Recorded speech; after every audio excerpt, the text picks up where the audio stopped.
Hello प्यारे बच्चों, मैं सुरेश कुमार आपका स्वागत करता हूं आपके चहते यूट्यूब चैनल स्टडी विद गुरुजी में। मैं जो आपको विज्ञान में चला रहा था श्रृंखला पार्ट 2 अम्ल क्षार लवण। अम्ल क्षार को हमने विधिवत आपको बता दिया है। हमारे चैनल पर जाकर प्ले लिस्ट है, आप विजिट कर लेना। तो अम्ल हमने समझा दिया, क्षार समझा दिया। अब हम चलते हैं लवण की ओर, यानी लवण क्या होते हैं, लवण की बनाए कैसे जाते हैं, प्रकार क्या होते हैं, सारी प्रकार की जो जितने भी आपके टॉपिक हैं वो सारे हम आपको बेसिक तरीके से कॉन्सेप्ट तरीके से बताएंगे। आइए चलते हैं, क्या है तो लवण। लवण को हम अंग्रेजी में कहते हैं साल्ट, यानी साल्ट जो होता है वही कहलाता है लवण, यानी जिसे हम नमक कहते हैं साधारण भाषा में। तो लिखा है किसी अम्ल व क्षारक की उदासीनीकरण क्रिया से प्राप्त आयनिक ठोस को लवण कहते हैं। यानी जब अम्ल और क्षारक आपस में मिलते हैं तो उससे जो अभिक्रिया होती है उसे हम उदासीनीकरण क्रिया कहते हैं, और इसी उदासीनीकरण क्रिया द्वारा लवण का निर्माण हो जाता है। आई रिपीट, अम्ल और क्षार या क्षारक आपस में मिलकर उदासीनीकरण की अभिक्रिया करते हैं, और इसी उदासीनीकरण अभिक्रिया के द्वारा जो ठोस पदार्थ प्राप्त होता है उसी ठोस पदार्थ को हम लवण यानी साल्ट कहते हैं, और इसमें सह उत्पाद के रूप में जल भी प्राप्त होता है। तो देखो लिखा है, इस उदासीनीकरण क्रिया में लवण के साथ साथ जल का भी निर्माण होता है। तो यानी लवण बड़ी ही आसानी से आप समझेंगे। अम्ल और क्षार, जब अम्ल और क्षार आपस में क्रिया करते हैं तो क्या बनता है, लवण बनता है, यानी साल्ट का निर्माण होता है। उदाहरण से समझेंगे, अम्ल और क्षार, ये अम्ल क्षार आपस में मिले, ये अम्ल है ये क्षार है, आपस में मिल गए हैं तो क्या बनेगा, लवण का निर्माण होगा और साथ में जल का निर्माण हो जाएगा। यानी अम्ल और क्षार के रूप में जो लवण और जल होते हैं बनते हैं। अम्ल और क्षार की क्रिया द्वारा लवण एवं जल बनते हैं। अब अम्ल के रूप में हमने क्या ले लिया है, हाइड्रोक्लोरिक अम्ल। क्षार के रूप में हमने क्या ले लिया है, NaOH। ये हाइड्रोक्लोरिक अम्ल है, ये है आपका सोडियम हाइड्रोक्साइड।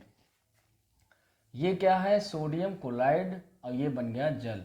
और सोडियम क्लोराइड क्या है, एक प्रकार का लवण है जिसे हम साधारण नमक कहते हैं। साधारण नमक, जो खाने वाला नमक होता है वो नमक यही होता है।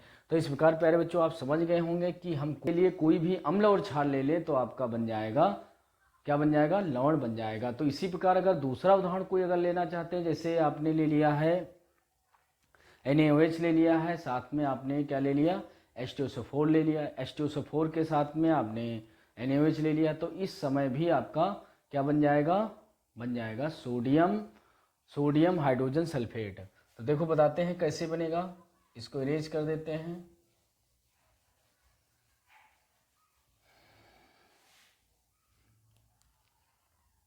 यहाँ अम्ल में हमने ले लिया H2SO4 प्लस, यहाँ क्षार के रूप में हमने ले लिया है KOH या NaOH ही ले लेते हैं, NaOH, और यहाँ पर बन जाएगा लवण NaHSO4 प्लस H2O,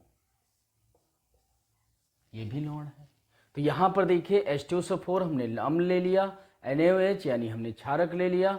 तो अम्ल और क्षारक हमने एक उदाहरण बताया, दूसरा उदाहरण बता रहे हैं, हमने क्या लिया, अम्ल और साथ में लिया क्षार, और देखो बन गया है सोडियम हाइड्रोजन सल्फेट और H2O। इस प्रकार ये भी एक प्रकार का लवण है, ये जल बन जाता है।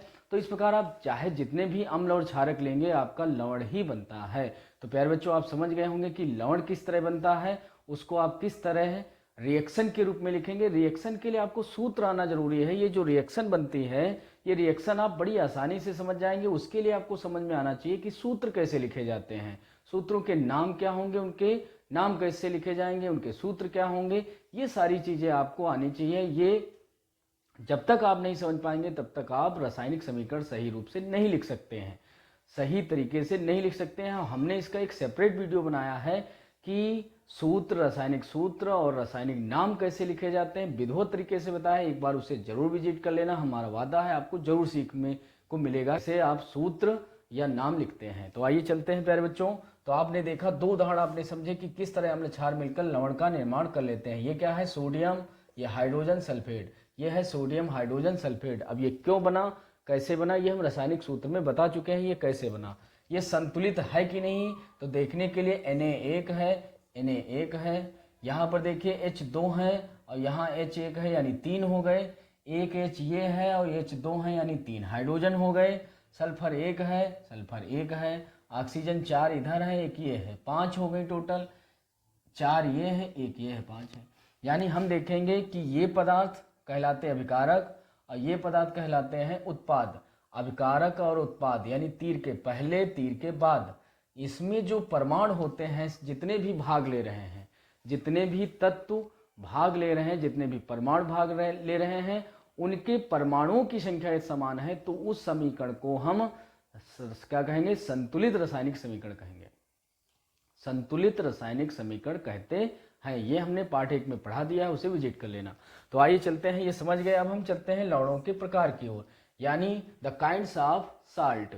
तो काइंड्स ऑफ साल्ट यानी लवण मुख्यतः निम्नलिखित प्रकार के होते हैं। कैसे पहचानेंगे? नंबर 1 सामान्य लवण, नंबर 2 क्षारकीय लवण, नंबर 3 अम्लीय लवण, नंबर 4 द्विक लवण, नंबर 5 मिश्रित लवण, नंबर 6 संकर लवण। तो इस प्रकार आप प्यारे बच्चों देखेंगे कि 6 प्रकार के लवण होते हैं।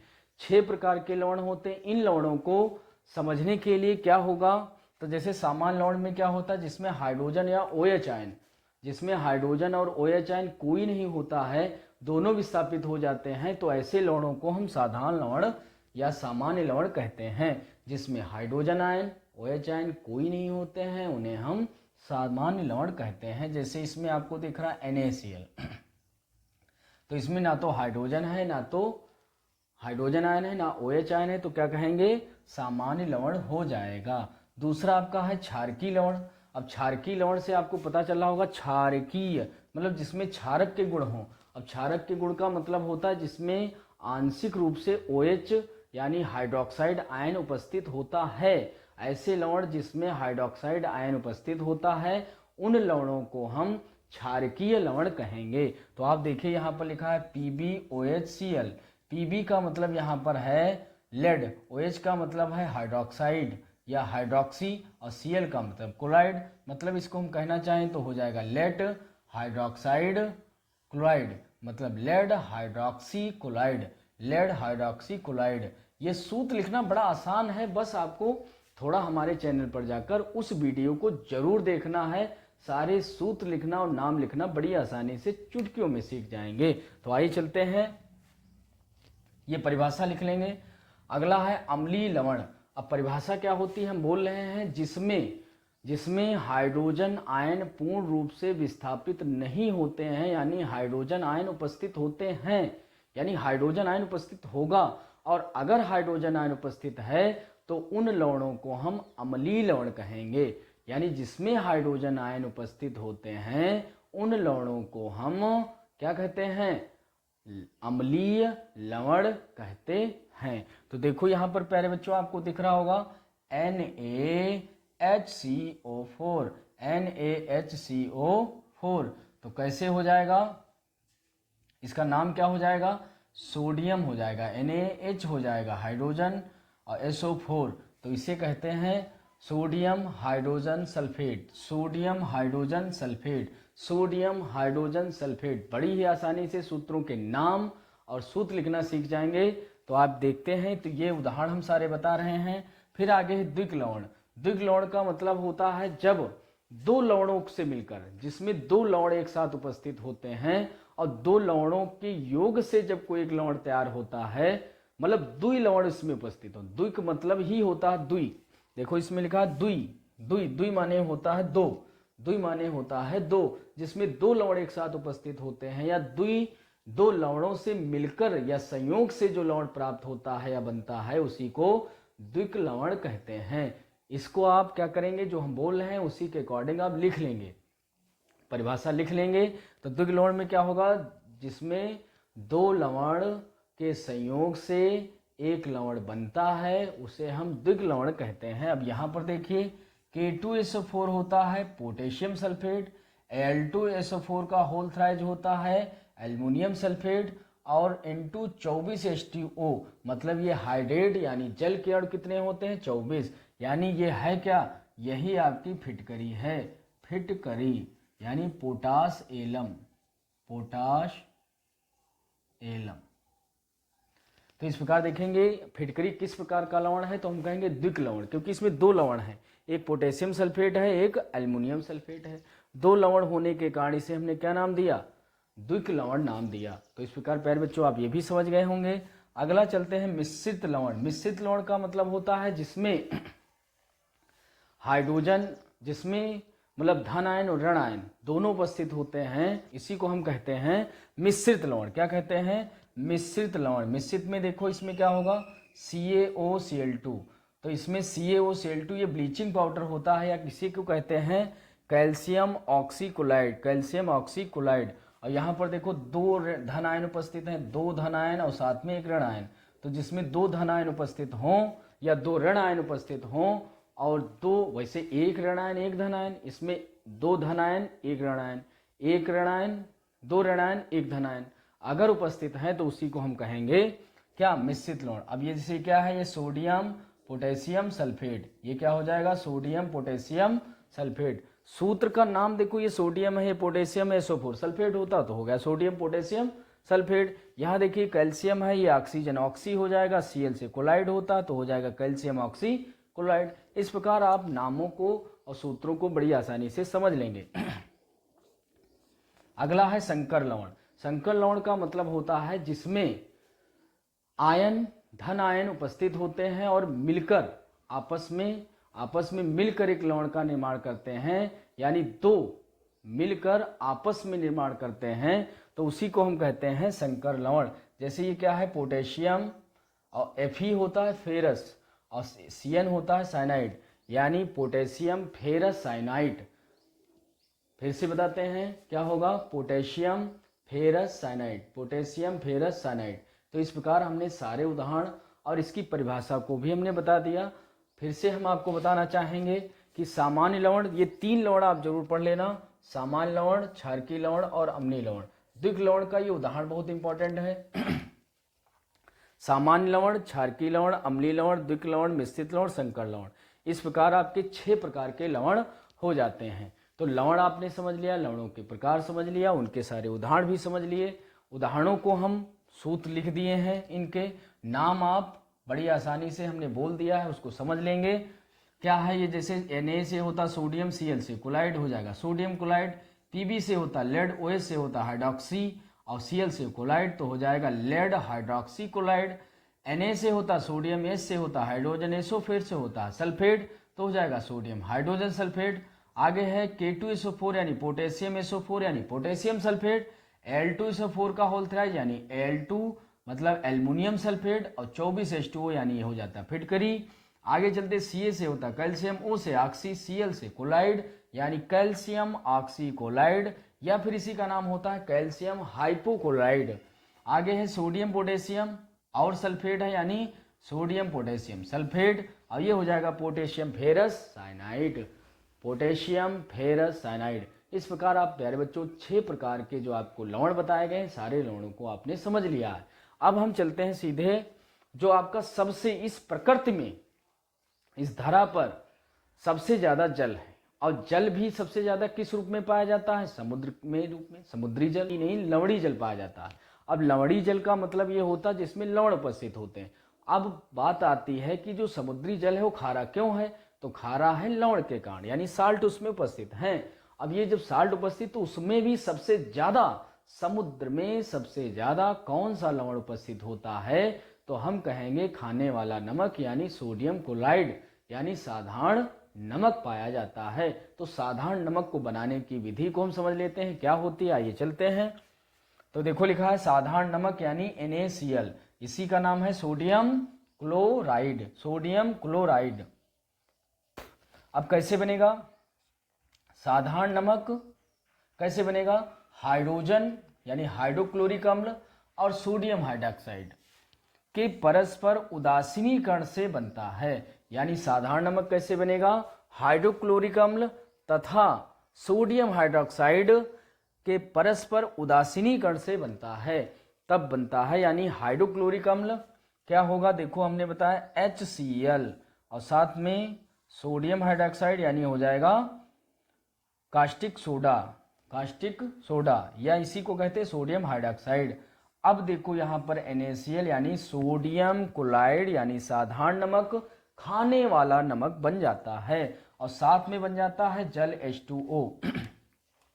तो इस प्रकार प्यारे बच्चों आपने देख लिया कि साधारण नमक किस तरह प्राप्त होगा। साधारण नमक NaCl, अब क्रिया क्या होती है, हाइड्रोक्लोरिक अम्ल प्लस सोडियम हाइड्रोक्साइड, रिएक्शन से बनेगा लवण यानी NaCl, साथ में H2O। ये लवण कैसा है, साधारण नमक है, और ये साधारण नमक साधारण लवण होता है।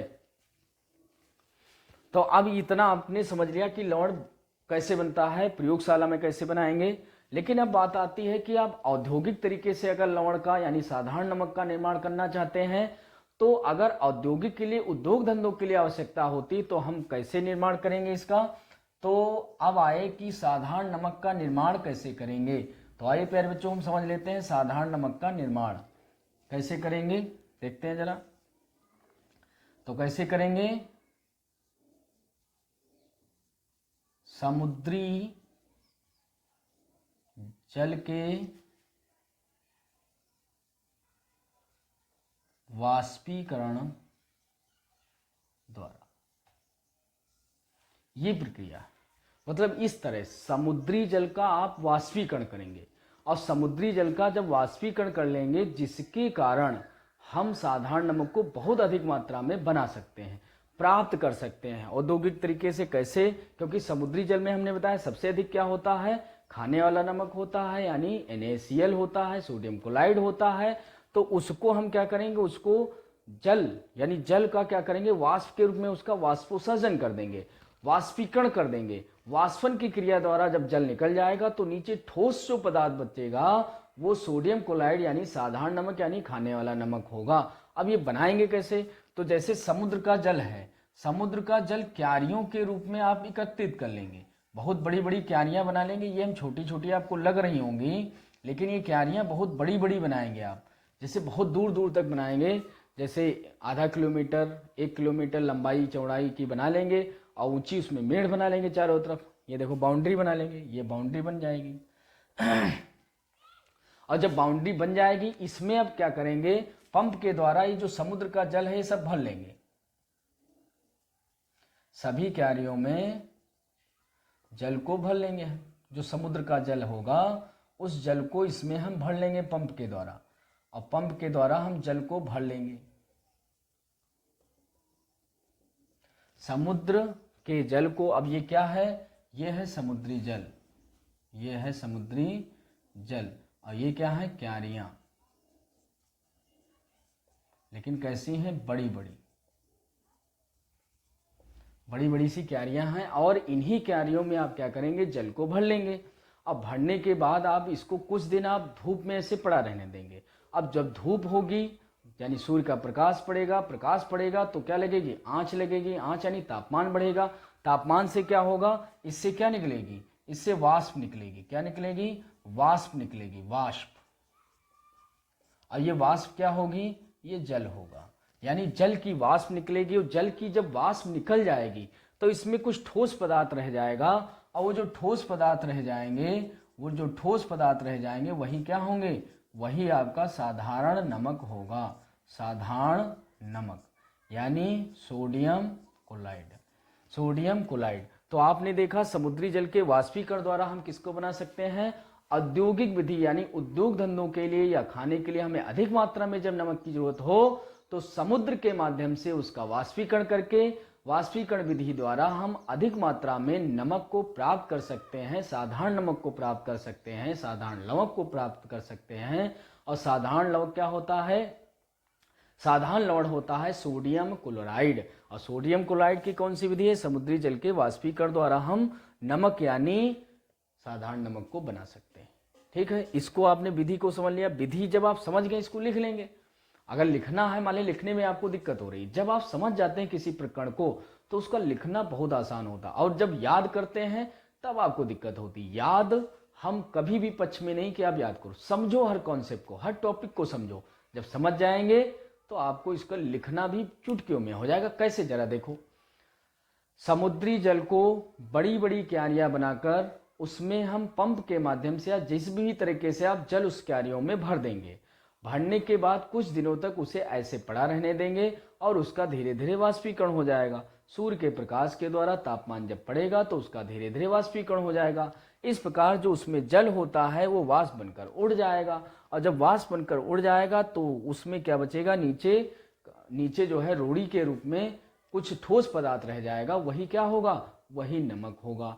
अब उस नमक को कंकड़ी नमक भी ले सकते हैं, या उसको फैक्ट्रियों में जाकर पीस कर आप पाउडर के रूप में या बुरादे के रूप में भी यूज कर सकते हैं। जैसे टाटा नमक है या अन्य बहुत सारे नमक आते हैं आयोडीन युक्त, उस नमक का यूज आप फैक्ट्रियों में कर सकते हैं। तो आप समझ गए नमक कैसे बनता है। तो नमक बनाने की विधि भी बहुत अच्छी तरीके से आप समझ गए। नमक एक प्रकार का लवण है।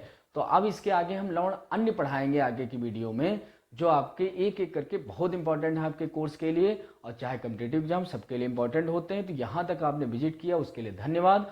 और साथ में आए हैं अगर चैनल पर हमारे पहली बार, तो चैनल को सब्सक्राइब करना मत भूलना। साथ में वीडियो को लाइक करिए, शेयर करिए, और कम से कम पूरे वीडियो को देखना अवश्य सुनिश्चित करिए, कि जब तक आप पूरा वीडियो नहीं देखेंगे तब तक कोई बात आपको समझ में आने वाली है नहीं। हालांकि ये वीडियो आपने लास्ट तक देखा उसके लिए धन्यवाद। जय हिंद, जय भारत।